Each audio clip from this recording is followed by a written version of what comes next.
let's talk about one of the most stressful things you can go through as a homeowner, a major water disaster. Today, we're going to demystify the whole process, from those first few seconds of chaos all the way to getting your home back to normal. Okay, so picture this. A pipe just burst. You can hear it, you can see the water spreading, and everything is getting soaked. It's a moment of pure panic, right? You feel totally out of control. But here's the thing. Knowing what's actually happening and what you need to do next, that's how you take back control and really cut down on the damage. So, let's start right at the beginning. We're going to look at how a perfectly normal day can suddenly explode into a full-blown crisis, often from things you'd never even think about. You know, the thing about water damage is it rarely makes a big announcement. It usually starts with something really, well, boring. An old pipe finally gives out, a washing machine hose lets go, or maybe a heavy rain finds a weakness in a clogged gutter. These little, everyday weak spots are often the secret start to a major disaster. To really get a sense of the speed we're talking about, check out this number, 400. That's how many gallons of water a single broken washing machine hose can dump into your house, every single hour. To put that in perspective, that's like filling up a hot tub every 15 minutes. It's just an unbelievable amount of water that can flood multiple floors in no time at all.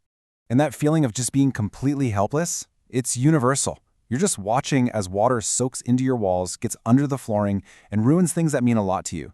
But what you do in those moments right after the panic, well, that's what's going to determine the next few weeks and really the future health of your home. See, as soon as the water gets in, a clock starts ticking. And we're not just talking about the puddles you can see.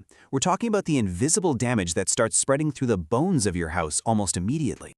This is exactly why time is so critical. Within just one day, the actual structure of your home is already being compromised. And by that 48-hour mark, you're not just dealing with water anymore. Now you're staring down a potential mold problem, and that is a whole different beast, way more complicated and hazardous. So, here's the bottom line. Getting a professional in there right away isn't just some extra thing they try to sell you, it's absolutely necessary.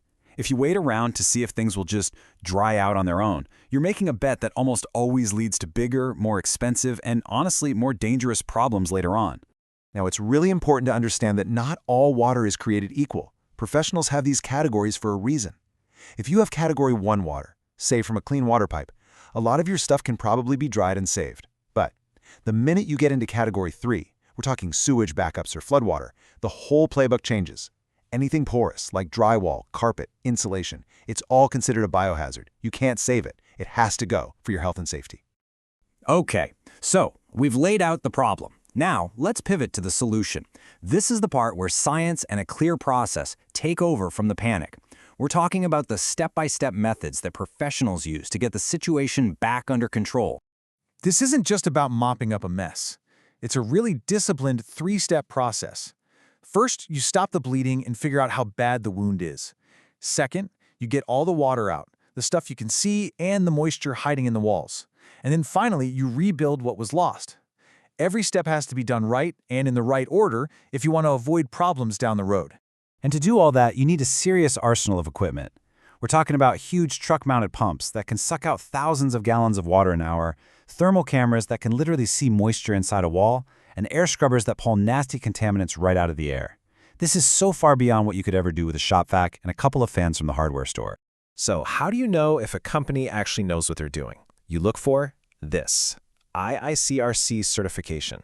For a lot of places, there's no official state license for this kind of work, so this certification is really the gold standard. It means the company follows a documented scientific process that insurance companies actually recognize and trust. So, the structure is finally dry. The emergency is over. You'd think the job's done, right? Well, not quite. This last part covers the really important difference between drying a place out and actually rebuilding it to get your life back to what it was. This is a distinction that trips up a lot of homeowners. Mitigation, that's the emergency part. That's stopping the problem from getting any worse. Repair or reconstruction, that's what comes after everything is dry. That's putting up new drywall, installing new floors, painting. You absolutely have to finish the mitigation phase before you can even think about starting to repair. And of course, there's the million-dollar question. Who's paying for all this? Well, your typical homeowner's policy will cover sudden and accidental stuff, like that burst hose we talked about. But damage from a slow leak you never fixed, or from a flood outside, that's almost always not covered.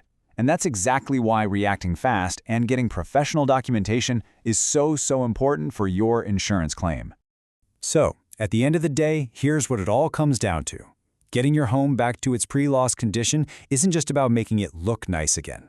True recovery isn't about looks, it's about science. It's about a measurable process that makes sure your home isn't just fixed, but that it's genuinely safe for you and your family.